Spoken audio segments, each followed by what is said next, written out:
A cliff edge, a wide, empty view stretching out below.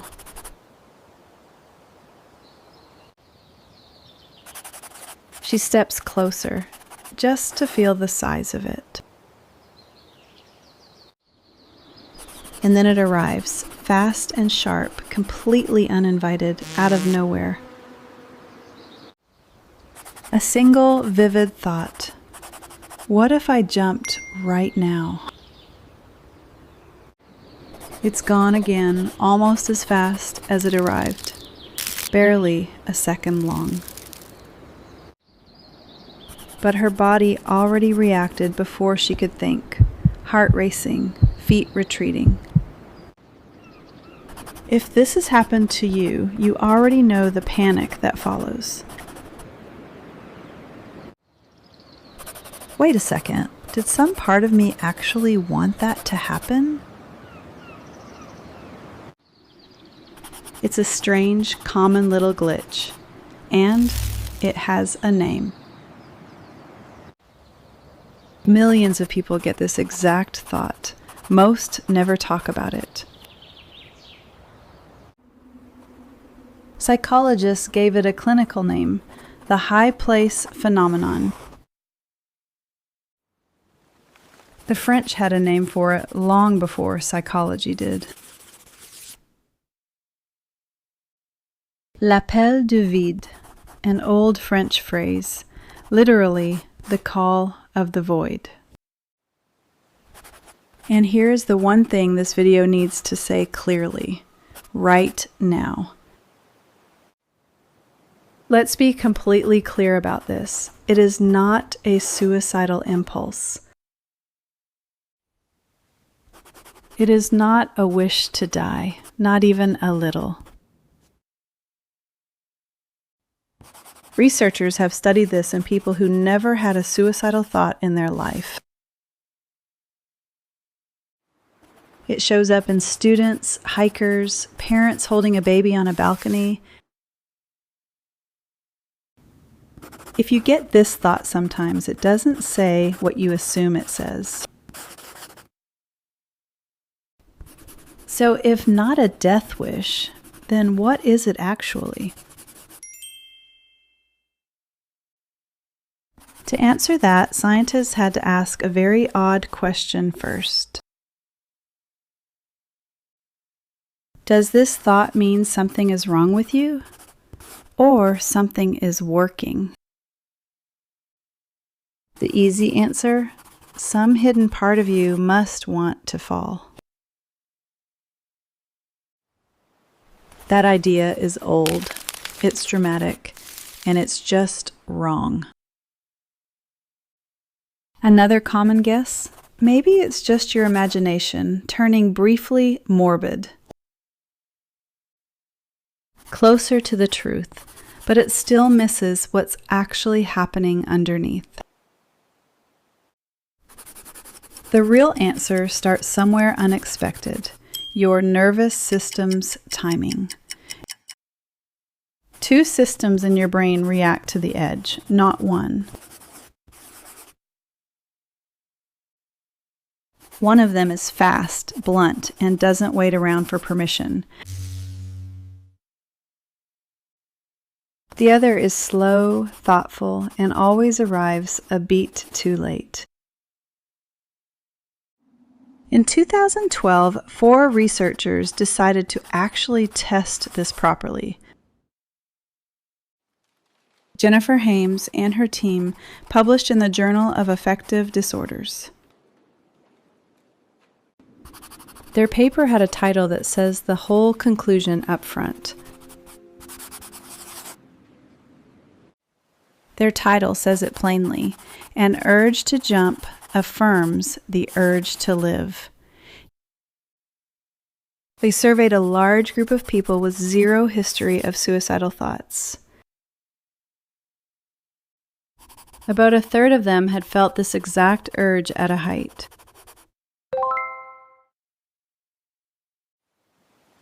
One in 3, remember, and every one of them no suicidal history at all. So the researchers asked, What if the thought isn't a wish at all? What if it's a misfire of your own safety system? Here's their theory, and it flips the whole story around.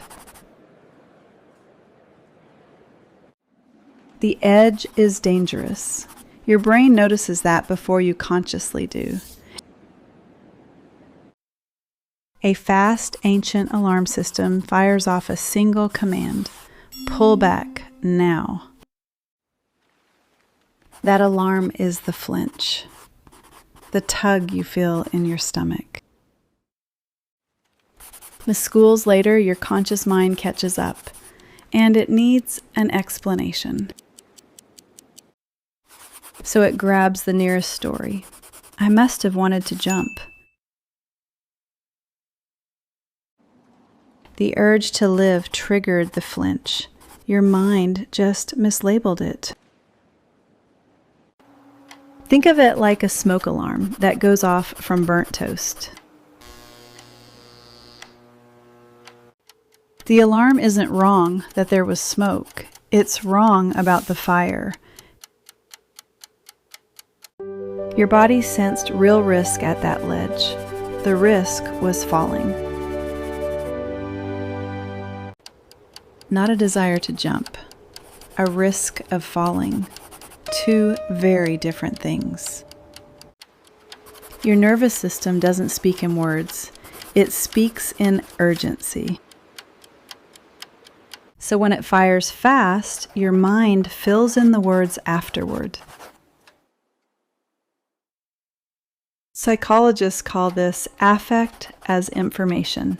Raw feelings get read as solid facts. A racing heart at a ledge gets misread as I want to jump. The same racing heart before a first date gets read as I like them. Same signal, two totally different stories depending on the moment. This is a normal quirk of how bodies and minds talk to each other. It's not a malfunction at all. It's just a slightly clumsy translation. Your body warns you in raw sensation.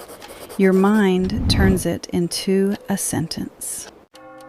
Sometimes, just for a moment, that translation comes out a little too literal. And for one strange second, it sounds exactly like a wish. Even though nothing in you ever actually wanted to fall at all. This mislabeled flinch has been noticed for a very long time. The philosopher Jean-Paul Sartre wrote about it in the 1940s. He called it vertigo, not fear of falling, but fear of jumping. Fear of your own hands. Fear of your own next move. That's the unsettling part people actually remember about this feeling. Not fear of the height. Fear of your own mind for 1 second. But here's the thing. This exact glitch shows up everywhere, not just at ledges. Once you know its shape, you start noticing it in strange places. Drivers on a highway sometimes get a flash. What if I swerved? New parents holding their babies sometimes flash on dropping them. Someone holding a knife in the kitchen flashes on using it wrong.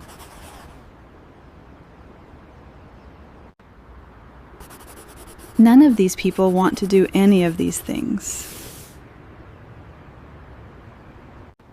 Psychologists have a name for this whole family of thoughts: intrusive thoughts. Nearly everyone has them. Studies put the number above 90%. The thought itself was never really the problem here. It never was. The real problem is only ever what you do with it next. Most people's minds do something remarkable. They just let it pass. The thought arrives, gets noticed, and dissolves in a few seconds. But for some people, that same thought gets stuck, loops, won't leave. That stuck, looping version has its own name too, harm OCD. A different condition, a different treatment, but underneath the exact same root glitch. One flinch, translated badly. That's the common thread through all of it. Here's where this whole thing gets genuinely strange, though, for a second. Your mind doesn't just mislabel this one signal. It does this constantly. There's a part of your brain whose whole job is writing explanations. Neuroscientists call it the interpreter. It narrates your own actions to you. Split brain studies starting in the 1970s first caught it making things up. Patients acted on a signal one side of their brain couldn't consciously see. Then they confidently explained a reason they had clearly just invented on the spot. Your interpreter does that daily, quietly, about small, harmless things. The high place phenomenon is just this caught in the act. A loud, honest flinch, followed by a fast, made-up story. You caught your own mind narrating. That's the real discovery here. Not a secret death wish. A visible seam in how your mind works. So now the practical question. How do you actually tell the difference? The high place thought arrives suddenly, out of a clear, calm mood.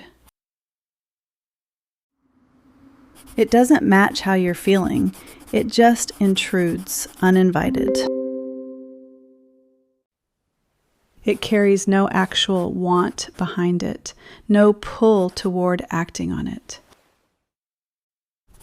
And it fades fast, usually followed by relief, not disappointment. Suicidal thoughts, by contrast, look and feel completely different from this. They tend to match a low, heavy mood, not appear out of nowhere. They stay, they return. They often carry an actual pull or relief at the idea. If that second pattern sounds familiar, please don't carry it alone. A doctor or therapist can help sort this out properly. That's what they're for. This video is a map, not a diagnosis. Please treat it that way. For the harmless flinch we started with, though, the science is clear.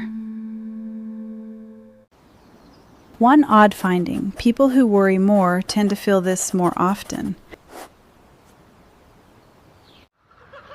Researchers call it anxiety sensitivity, a finely tuned internal alarm. Her friend, meanwhile, leans over every railing like it owes him money. "Relax," he says. "If I fall, at least it'll be a great video." Anxiety sensitivity is not a flaw. It's a volume knob, not a switch. Some brains just run the safety check a little louder than others. If thoughts like these ever feel heavy instead of fleeting, talk to someone. A specialist, a doctor, a helpline. Reaching out is never the wrong move. Weeks later, a different view, a different railing, same woman.